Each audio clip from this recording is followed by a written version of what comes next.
Hello everyone. So let's start with the session of Axilla second part. So targeted for the first year MBBS students and also the second year and the other students can revise it. So my dear aspirants, I have already covered up the axilla part 1 and in this I will discuss about the relations of axillary artery and about axillary vein, and also we will discuss about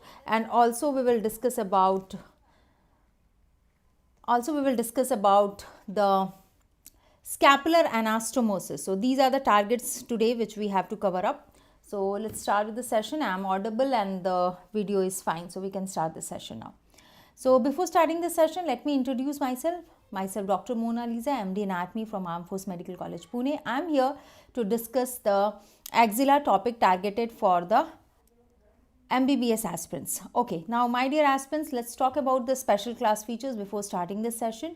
I would like to tell you that it's an interactive session where the learners and educator interacts. Polls are conducted among the learners. Raise your hands, get your doubts clear, write itself when the session is going on. Never ever miss a session.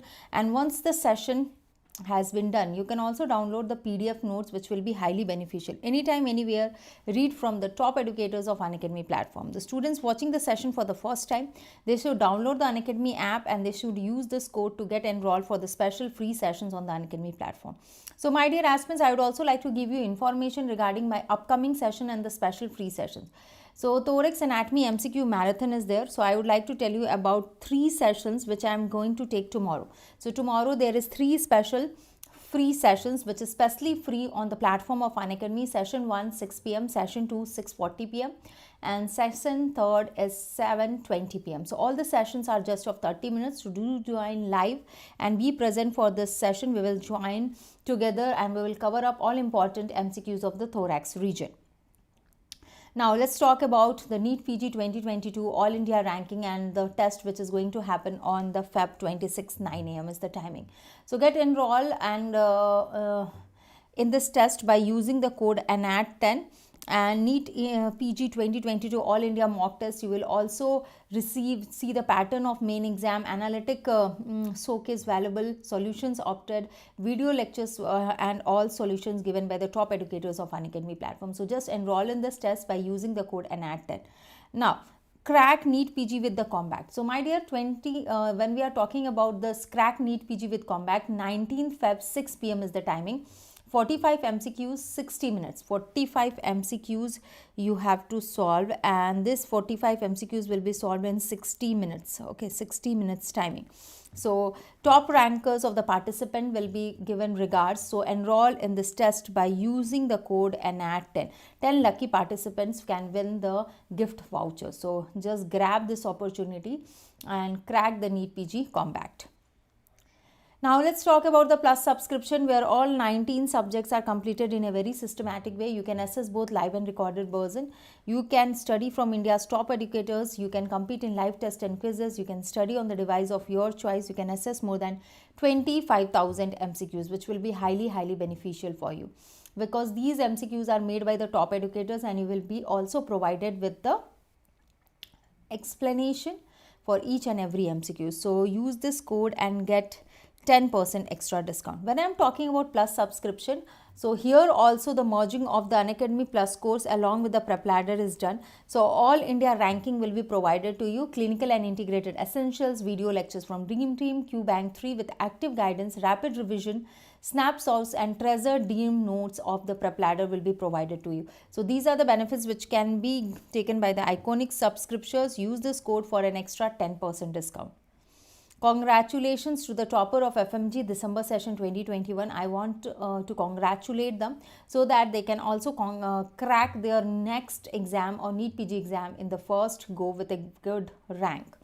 Crack NEET PG Combat 6 p.m. We have already talked about this, and use this code for enrolling in this test. Okay, now I would also like to share, today is 14th Feb, so till 15th Feb the test series and the details of all the tests. Get enrolled in this test by using the code ANAT10. I would also like to tell you about the upcoming session NEET PG 22 All Educator Revision Batch is there. Focus FMG December 22 comprehensive batch is there. Target Next 2023 subject wise batch is there, and Focus FMG 2022 comprehensive batch. So get enrolled on all these of the batches by using the code ANAT10. Avail an opportunity of taking the subscription and getting 10% discount. NEET PG Plus subscription, again the price has been dropped. So NEET PG Plus subscription, the price has been already dropped, and you will get another discount by using the code ANAT10. So after this, you will also avail an opportunity of getting extra 10% discount by using the code ANAT10. Same goes for Iconic Bonanza offer. So 6 days are left. First 3,000 subscribers. So my dear aspirants, first 3,000 subscribers are getting 6 days is the timing Iconic Bonanza offer. So this offer can be availed by you, which is started from 11th Feb and will be ending on the 16th Feb. So still 2 days or more. So you can take this subscription. You can use this code, that is ANAT10, for an extra 10% discount. So you can see a lot of saving can be done. So go for it and avail the opportunity of Iconic Bonanza offer. Now, my dear aspirants, let's start with the session. So what we have completed in the previous session was Axilla part 1. So in that we have already talked about the branches of axillary artery. Today I would like to detail you the relations of axillary artery. Before that, let me just highlight this image. So I am highlighting this, enlarging this image to make you understand that the first part, this is the first part of this axillary artery.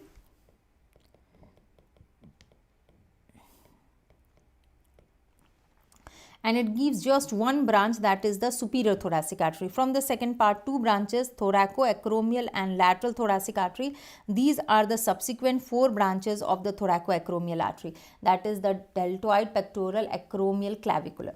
The third part is getting 3 branches, anterior and posterior circumflex, along with its subscapular artery, which is also giving circumflex and thoracodorsal artery. So we have already done what was left. So actually I was not able to cover the whole part. So I am taking a second continuation session of Axilla part 2. Here I would like to describe the relation. So my dear aspirants, I would like to describe the relations of the 3 parts of axillary artery. So it's very important that you should know the relation of each individual part of axillary artery. So let's start with the discussion of axillary artery first part relation. So here you can see here the diagram has been, this is the diagram relations of the first part of axillary artery. So when we are talking about the relation, it is anteriorly related to pectoralis major muscle. It is anteriorly related to pectoralis major muscle, as you can see here also. Okay, this is the pectoralis major muscle covered by the deep fascia and the platysma and the skin. And so its anterior relation will be pectoralis major muscle. Again, you can also see that there is a communication. So if you will see here, there is medial pectoral nerve and there is lateral pectoral nerve. So these 2 nerves are forming a communication. So communication of medial and lateral pectoral nerve is also lying in the anterior relation of first part of axillary artery. Other than that, when we talk about the posterior relation, so posterior relation, we have got the serratus anterior muscle and nerve to serratus anterior muscle. We have got nerve to serratus anterior muscle and also medial cord of brachial plexus. So here medial cord of brachial plexus is lying posteriorly, serratus anterior, nerve to serratus anterior. So these are all posterior relation. Now, what lies medially? So, one of the most important point which you want to understand here is that always the axillary vein, please note down, in all the parts relation, you will see axillary vein will be always lying medially. Axillary vein and medial pectoral nerve, these 2 structures are lying in the medial relation.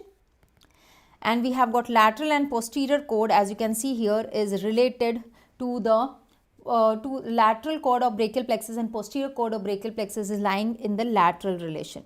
So this is quite clear in this diagram. Okay, so have a look. So please write down relations of axillary artery. Relations of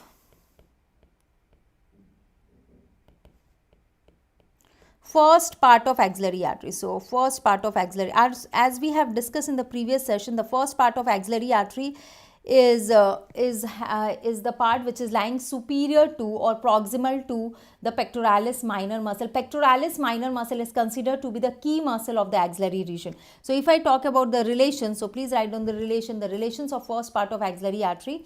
It is related anteriorly to which muscle? Just we have seen anteriorly, it is related to pectoralis major muscle. So write down Relations of first part of axillary artery. Anterior relation. So anteriorly it is related to pectoralis major muscle. And the other important point which has been seen is the loop of communication between medial and lateral pectoral nerve. Loop of communication between medial pectoral nerve and that of lateral pectoral nerve. Now, this is about anterior. Now, let's talk about the posterior relation. So, on the posterior aspect, we have seen the long thoracic nerve, and we have also seen the medial cord of brachial plexus. Medial cord of brachial plexus and that of long thoracic nerve, which is giving innervation to serratus anterior muscle. Now, laterally, what structure lies laterally?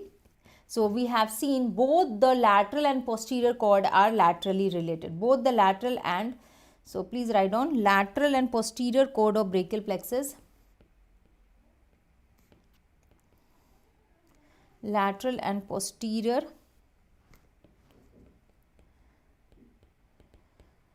cord of brachial plexus is related laterally, okay. And this is and if we talk about medial, so it is very important to note that the entire axillary artery, if we talk about not just the first part, second part, entire, if we talk about the entire axillary artery, the axillary vein is always lying medially. Axillary vein is always lying medial in relation.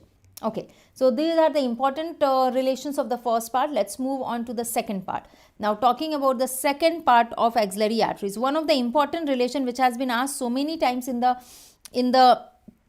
MCQs also, that cords of brachial plexus is related to cords of brachial plexus. We have got three cords of brachial plexus, as we know: lateral cord, posterior cord and medial cord. So one thing is very clear, lateral cord will be lying laterally. So see here, lateral cord is located laterally, posterior cord of brachial plexus is lying posterior to second part of axillary artery, and medial cord is lying medial to second part of axillary artery.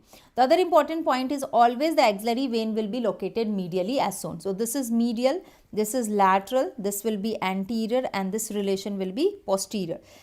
Okay, so posterior it is also related to subscapularis muscle, anterior it is related to pectoralis minor and pectoralis major, as you can see in the diagram. So these are the important relations which is seen in the second part. Second part of axillary artery, the relations are very easy to understand. Anteriorly pectoralis minor, posteriorly posterior cord and that of subscapularis muscle, medially axillary vein and that of medial cord and medial pectoral nerve, and laterally lateral cord of brachial plexus, along with the muscles you can see, that is the coracobrachialis and short head of biceps brachii. So please note down relations of second part of brachial plexus.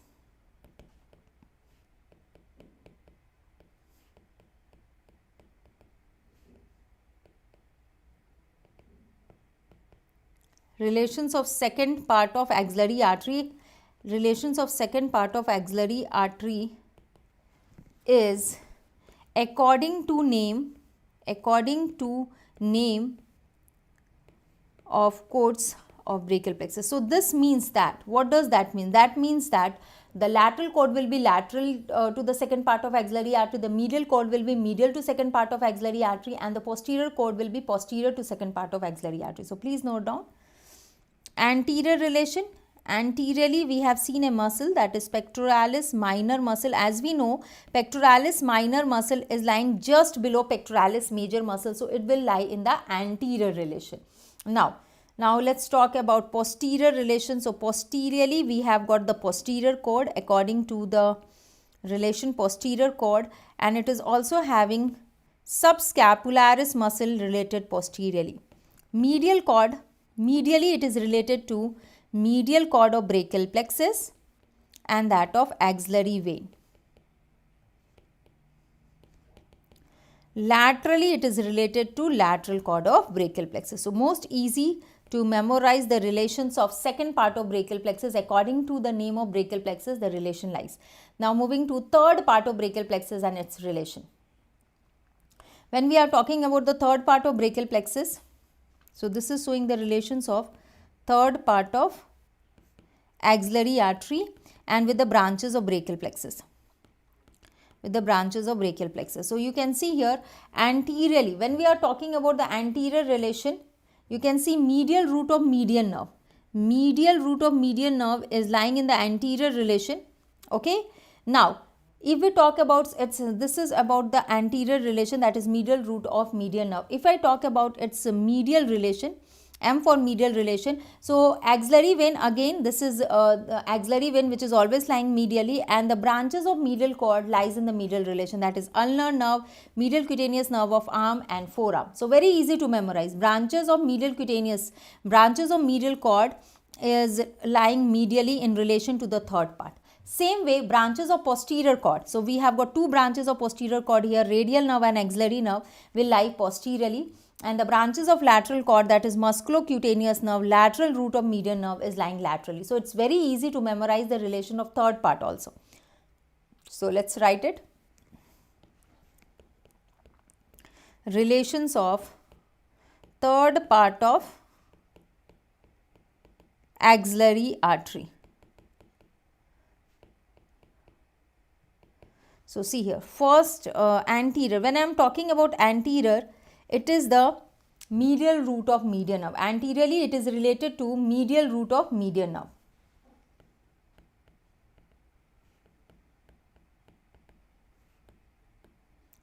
Okay. Other than that, we have already talked about the cords of brachial plexus is related according to the name to the second part. Now the branches of it will be related accordingly to the third part of the axillary artery. So when I am talking about its posterior relation, posteriorly the third part is related to branches of posterior cord of brachial plexus, that is radial nerve and that of axillary nerve.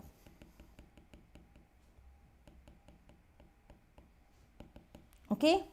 Also subscapularis muscles we have seen. So we have got also the relation of subscapularis muscle in the upper part. Now medial relation. So medial, when I am talking about medial, actually axillary vein, as I told you, always lies medial. So axillary vein is always located medial to axillary artery, and other than that, branches of the medial cord of brachial plexus, that is the medial cutaneous nerve of arm and forearm and ulnar nerve. Medial cutaneous nerve of arm, medial cutaneous nerve of arm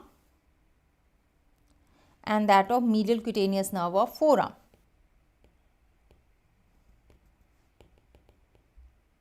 And that of ulnar nerve. So these structures are related medially. So we have done with this. Now what about lateral relation? So laterally one nerve we have seen, that is the branch of lateral cord, that is musculocutaneous nerve. So here you can write lateral relation. So laterally it is related to musculocutaneous nerve. So done with this. So here we have got all the relations of third part of axillary artery also. Now one of the topic which I want you to brush up is the anastomosis around the scapula. It's a very important topic, and it is always asked as a prof examination question, as a viva examination question, and also for the MCQs. So it is important that you should have an idea of anastomosis around the scapula. So one of the major important point is that the crux point, is that the anastomosis is formed around the scapula, is formed at two locations, mainly the body of scapula and that of acromial process, and it is formed between the branches of third part of axillary artery and the branches of first part of subclavian artery.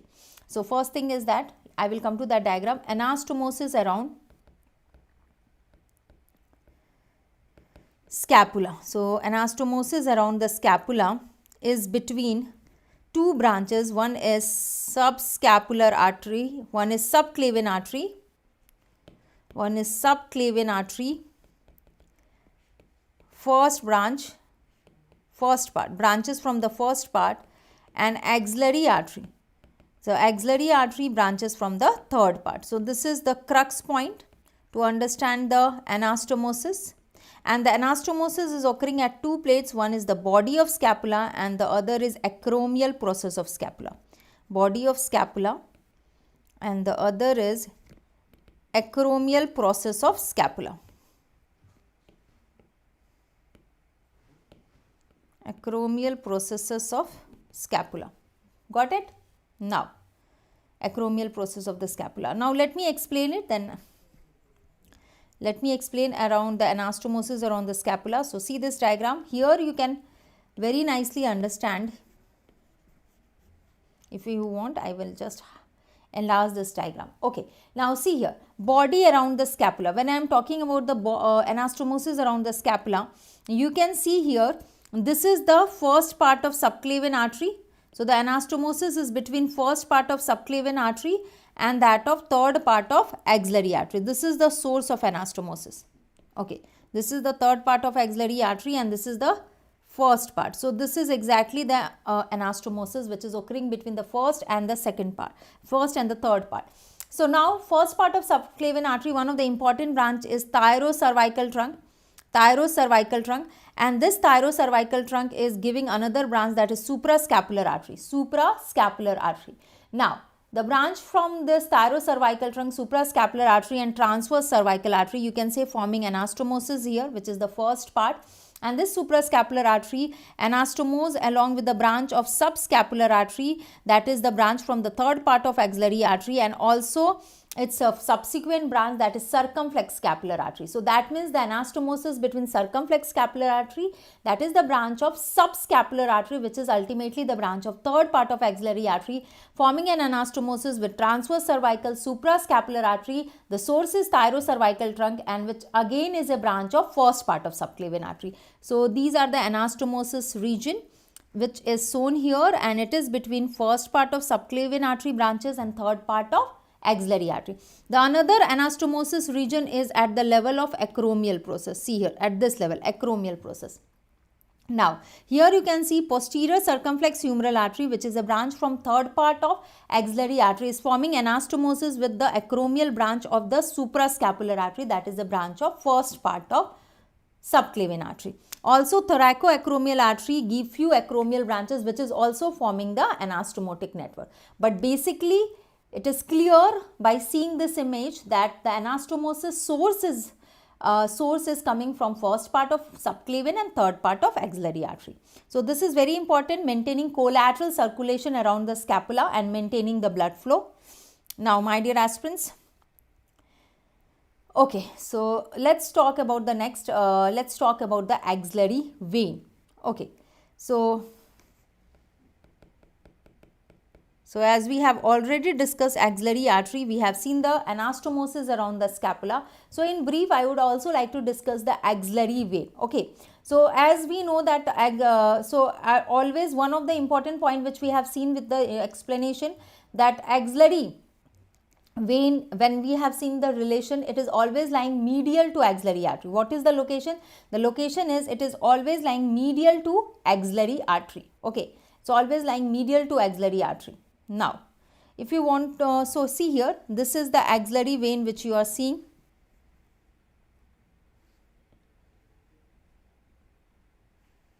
And actually this is the basilic vein. If you will enlarge this diagram, what you can see, axillary vein is actually formed by the continuation of basilic vein.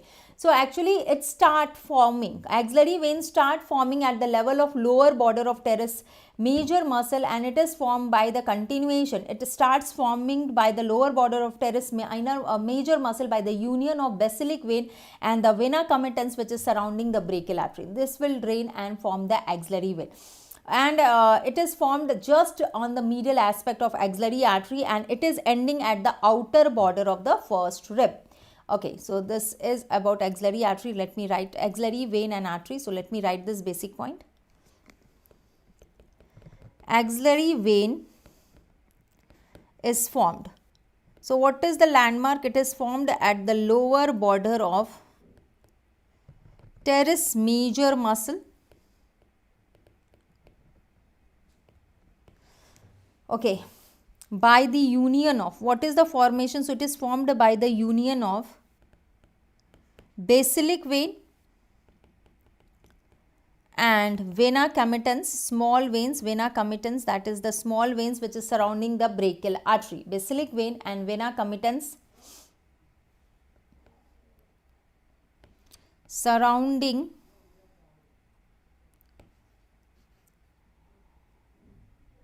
brachial artery. What is the location? So the other important point is the location is just medial to axillary artery. The location of axillary vein is just medial to axillary artery. It is located just medial to axillary artery, and it ends on the outer border of the first rib, becoming the subclavian vein. It is ending at the outer border of first rib and it becomes subclavian vein. So it runs upwards and it lies medial to axillary artery. It runs medial to axillary artery and ends by draining into at the level of outer border of first rib, and at this level it drains into subclavian vein. Okay, so this is whole about axillary vein. Now let me show you the same thing. Let me enlarge this image. You can see here, this is the basilic vein. So always the basilic vein will be lying medially and the cephalic vein is lying more laterally. So this is basilic vein and it is also having the vena commitans, and this will continue and at the level of the first at the level of outer border of first rib. So here you can see this is the level of first rib. This is the first rib. At this level it drains and will lead to the formation of, it will form the subclavian vein. So yes, this is clear. Other than that, it is also we should also know the tributaries of the axillary vein. So when I am talking about the tributaries, the veins corresponds to the branches of axillary artery named like lateral thoracic vein, scapular vein, and also cephalic vein joins it, drains into the axillary vein. And actually if you remember the topic of clavipectoral fascia, I have shown you and told you that cephalic vein is also piercing clavipectoral fascia. So let me write it for you. The tributaries of axillary vein. First, veins corresponding to axillary artery, named branches of axillary artery, that is lateral thoracic vein,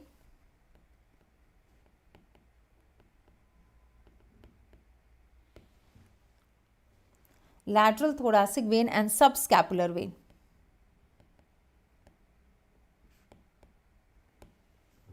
Other than that, also cephalic vein, which joins the axillary vein by piercing the clavipectoral fascia. So these are the important tributaries. Other important point is that actually the cordobrachial plexus, one of the most important, one of the other clinical points which I want you to tell, if we talk about the clinical point, there is axillary sheath. So actually axillary sheath is, when we are talking about axillary sheath, there is a sheath, there is deep cervical fascia, and this deep cervical fascia of the neck is formed of 3 layers of deep cervical fascia, that is investing, pretracheal and prevertebral layer. So prevertebral layer of deep cervical fascia deep cervical fascia will continue downward in the axillary region to form axillary sheath, and this axillary sheath is forming a covering for the cordobrachial plexus and that of axillary artery. But the axillary sheath around the axillary vein is very thin and it is not forming a prominent covering there. Okay, when there is actually the axillary sheath around the axillary vein is not there. Why? Because they will expand in the time of increased venous return. So only there is very thin or no axillary sheath around the vein, but there is presence of axillary sheath around the cordobrachial plexus and axillary artery. This is also asked in the MCQ, that what is the continuation of prevertebral layer of deep cervical fascia which is covering the trunks of, which is lying over the trunks of brachial plexus, and when it's continue forming cordobrachial plexus and axillary artery, it changes its name to axillary sheath.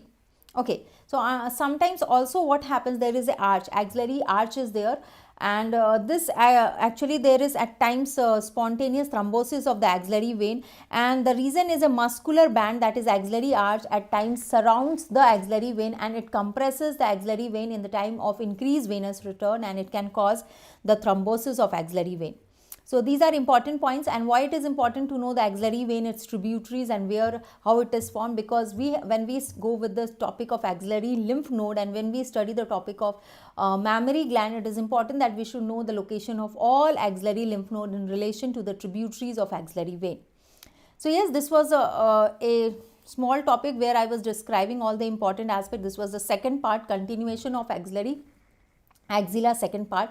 So in this we have covered up the relations of axillary artery, the scapular anastomosis, source of artery, where is the scapular anastomosis formed, and in between which artery, that is the branches of first part of subclavian artery and the branches of third part of axillary artery and the axillary vein.